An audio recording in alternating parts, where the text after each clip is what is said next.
Salam Bapak Ibu, kali ini saya akan membahas tentang kontekstualisasi. Pada bagian ini saya akan membahas tentang bab 3, relasi antara Injil dan kebudayaan dalam kontekstualisasi. Jadi ini sangat penting sekali, kontekstualisasi dalam kebudayaan. Jadi hakikat dulu kita perlu mengetahui bahwa hakikat Injil yang satu dalam budaya. Yang pertama itu manusia adalah sasaran Injil. Jadi bagaimanapun budaya itu maka kita harus bisa kontekstualisasi. Karena sasaran kita bukan budayanya tetapi manusianya yang ada di dalam budaya tersebut. Kita jangan memaksakan kehendak kita tetapi kita justru melakukan kontekstualisasi mengikuti budaya mereka. Jangan kita menambahkan yang tidak, ya.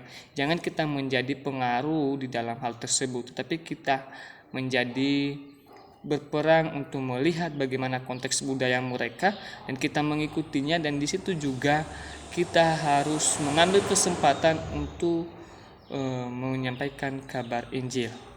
Dan seharusnya juga apabila seseorang diselamatkan maka Allah akan menyelamatkan dalam semua aspek.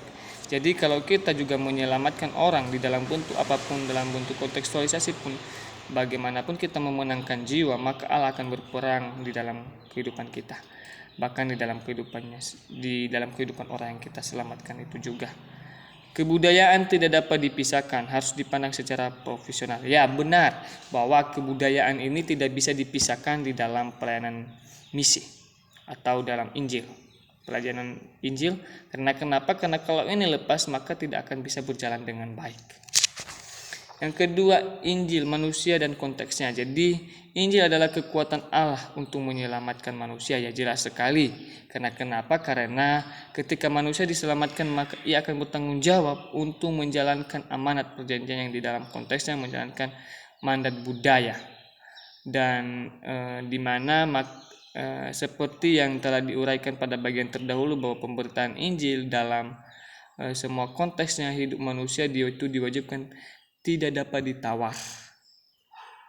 Nah, yang harus dilakukan lagi yaitu melakukan interaksi Injil dalam budaya. Harus ada interaksi, harus ada pola penukaran pikiran supaya nantinya di dalam konteks budaya itu dapat kita menambahkan jiwa atau memenangkan atau bisa menyampaikan Injil secara perlahan-lahan. Jangan kita memaksakan kehendak kita. Nah, perlu juga kita diingatkan bahwa terkadang Injil ditolak bukan karena Injil itu tetapi karena sikap dari seseorang pemberitaan Injil. Karena kenapa? Karena dia tidak bisa berkontekstualisasi. Justru dia memaksa tentang budayanya ini tadi. Jadi ini yang salah. Nah, dia memaksakan kehendaknya, tetapi yang sebenarnya yang mereka dapat terima itu yaitu kita mengikuti kontekstualisasi yang ada di dalam area tersebut supaya kita bisa masuk. Setelah kita masuk, maka kita mulai melakukan penginjilan. Jangan kita membawa kontekstualisasi. Misalnya ini dari kampung ini bahwa tidak boleh ada yang menyampaikan firman Allah saat ada acara adat, dan di sini mengatakan bahwa ini boleh disampaikan firman Allah di saat melakukan pernikahan. Nah, jadi kalau kita memaksakan ini secara bersamaan maka Injil tidak akan bisa tersampaikan, akan menjadi salah sehingga kita ditolak. Nah, pelaksanaan dari setiap budaya adalah manusia dalam konteksnya, bukan budayanya tetapi lagi-lagi manusia itu yang kita sasaran kita, bukan budayanya. Prinsip-prinsip penerapan kerajaan Injil dalam konteks budaya. Injil karena selalu beroperasi secara lintas budaya, benar. Kita sebagai penginjil harus bisa menyesuaikan diri dan bisa mengambil jalur tengah untuk lintas budaya, untuk masuk di area tersebut, benar. Yang kedua yaitu jarak satu budaya ke budaya lain menemukan tempat Injil, benar. Sasaran Injil adalah manusia. Nah, sasaran kita itu adalah manusia, bukan siapa-siapa, bukan budayanya yang kita singgung, tetapi manusianya itu yang perlu kita injili. Nah, dalam pemberitaan Injil perlu membedakan antara itu pembebasan Allah yang utuh, pemberitaan Injil yang benar-benar utuh. Jadi kita tidak bisa memaksakan kehendak kita, tetapi kita hanya mengusahakan supaya orang itu bisa mengenal Allah dalam melalui penginjilan, melakukan kontekstualisasi supaya kita dapat memahaminya. Yang kedua, pemberitaan ini adalah anugerah. Nah, ini sebagai berdasarkan juga kepada orang-orang yang menyampaikan Injil bahwa ini adalah suatu anugerah yang diberikan kepada kita. Jadi hal apa yang kita lakukan dengan hal tersebut? Kita melakukan kontekstualisasi, tidak memaksakan kehendak kita, tetapi kita mengikuti adat istiadat mereka. Bukan memasukkan adat kita di dalam adat mereka, mencampur baukan, karena itu tidak mereka tidak terima. Injil akan selalu beroperasi menjangkau manusia dalam kerangka yang mekanisme kerja budaya. Karena pemberitaan Injil adalah hal-hal yang sangat harus diperhatikan orang lain, belajar untuk memahami bentuk budaya. Jadi kita harus belajar memahami tentang budaya, mengobservasi budaya tersebut sebelum kita masuk, supaya kita dapat nantinya mendapatkan sasaran kita, yaitu manusia yang bersifat materi dan non materi. Walaupun itu bersifat apapun, kita harus menyucikan diri dalam hal itu. Yang kedua, berusaha memahami pola kerja budaya. Kita mempelajari bagaimana sistem pekerjaan mereka di situ. Setelah kita mempelajari, baru kita bisa masuk. Nah, yang kedua, mengembangkan pemahaman atas proses pembentukan budaya. Nah, kita menambahkan lagi pemahaman tentang budaya ini supaya mereka dapat mengerti.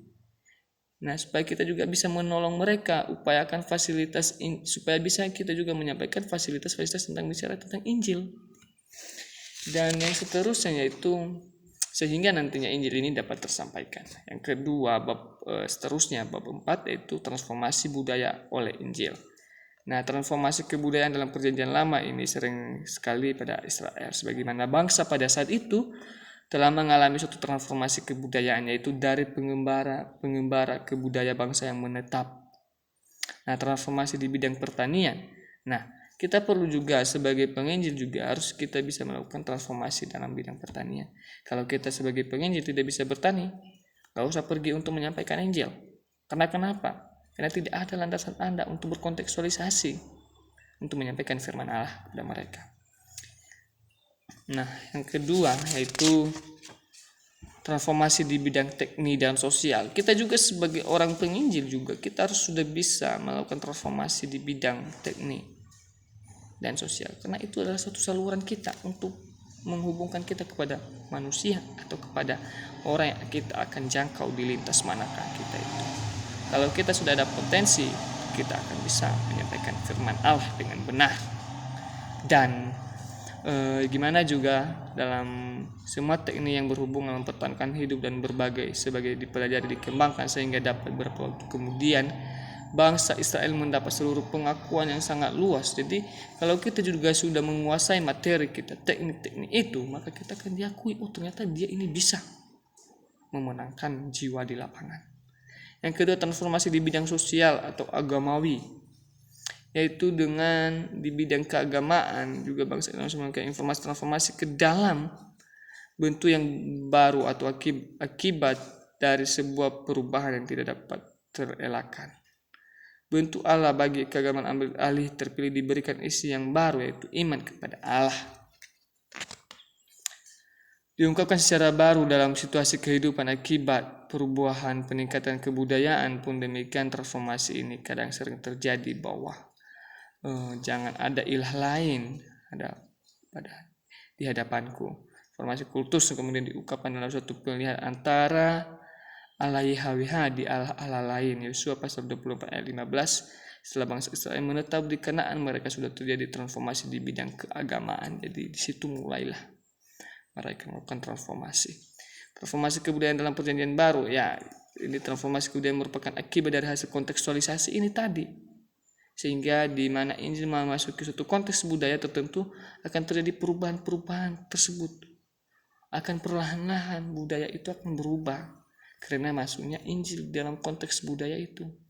Jadi cepat atau lambat jangan kita melakukan kehendak kita sendiri, tetapi kita melihat, kita menyusun strategi teknik kita di situ untuk menyampaikan Injil itu. Ya kita harus bisa kontekstualisasi dimanapun kita berada, di kalangan siapapun harus kita bisa menerima tentang budaya mereka ini dan bahkan sistem-sistem yang akan digunakannya dan strategi-strategi.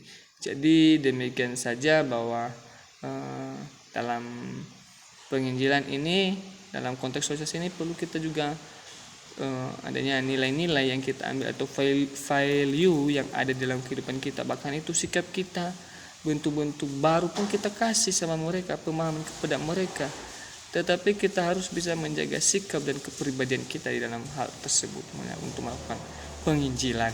Jadi demikian saja tentang kontekstualisasi ini. Saya sapa kita semua. Salam, Tuhan Yesus memberkati.